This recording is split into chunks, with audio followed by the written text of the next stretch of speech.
Hongera, umeajiriwa kama fundi wa usiku kwenye mradi wa jengo jipya linaloitwa Mbeya Heights, lililojengwa juu ya ardhi ambayo zamani ilikuwa ni makaburi ya wazee. Kazi ni rahisi sana.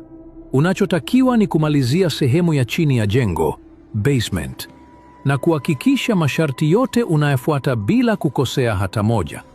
Mshahara ni milioni 1 kwa usiku mmoja.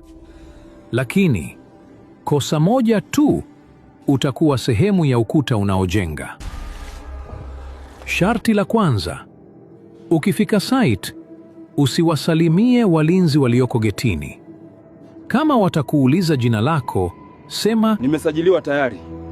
Wakikutazama kwa muda mrefu, usigeuke nyuma. Hayo siyo macho yao.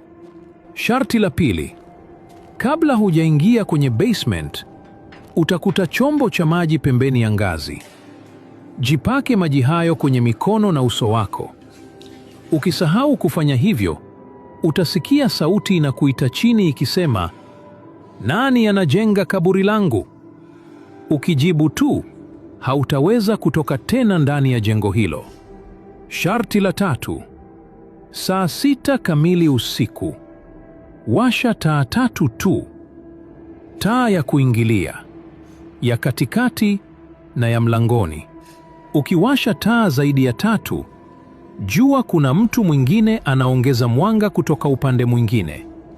Usijaribu kutazama ni wapi. Sharti la 4: kama ukiona mfuko mweusi wa cement wenye maandishi mekundu batch 04, usiutumie. Ukichanganya sementi hiyo, ndani yake kuna vumbi la mifupa ya wafanyakazi waliotangulia. Usijaribu kukimbia, ishi nayo. Sharti la 5: saa 9 na dakika 9 usiku, utaanza kusikia sauti za mawe yakiviringika kwenye basement. Usiangalie, usisikilize, endelea na kazi. Utakapogeuka,